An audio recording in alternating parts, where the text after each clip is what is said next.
Nganzam. Let's now look at the case whereby you are given logarithm function. Okay.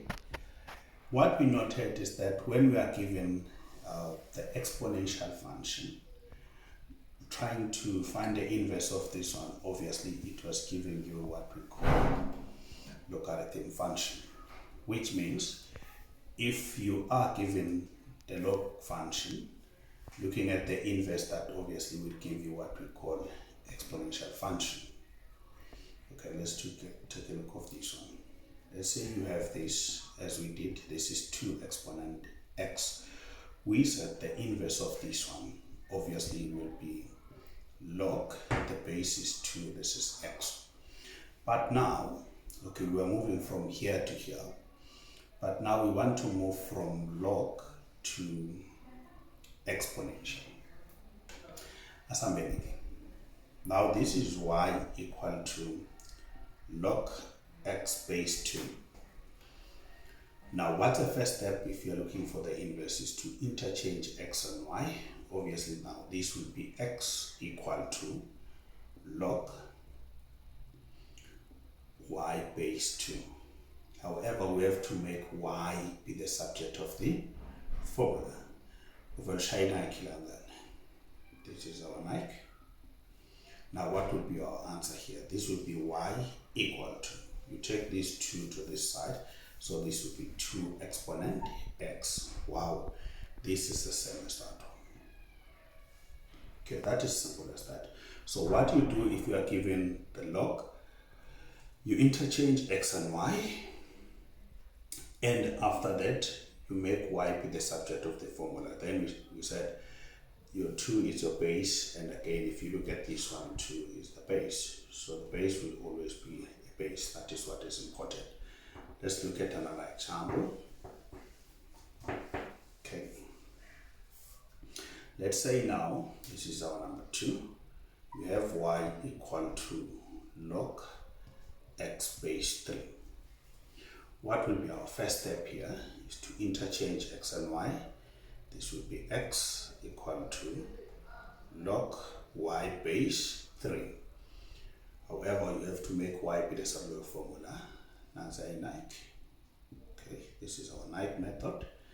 What you do now, this will be y equal to 3 exponent x. So that is simple as that. Okay, let me give you the one that is more challenging. Or number 3. Let's say now you have something like this. This is y minus log x base 1 over 3. Wow. Now we have what you call a minus. But for the inverse, what do? We simply interchange x and y, which means this will be x equal to negative log y base 1 over 3. However, in this case, we cannot apply our method because here you have what? A negative. So the first step, you have to divide by a negative, which means this will be minus x equal to log y base 1 over 3.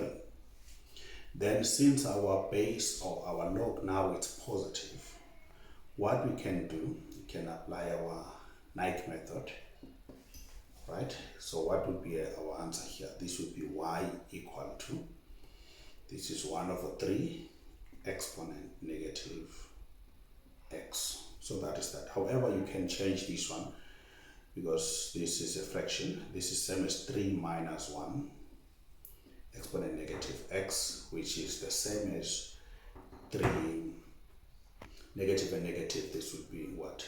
Positive, which means our y is equal to 3 exponent x. Let's look at another approach for this sum.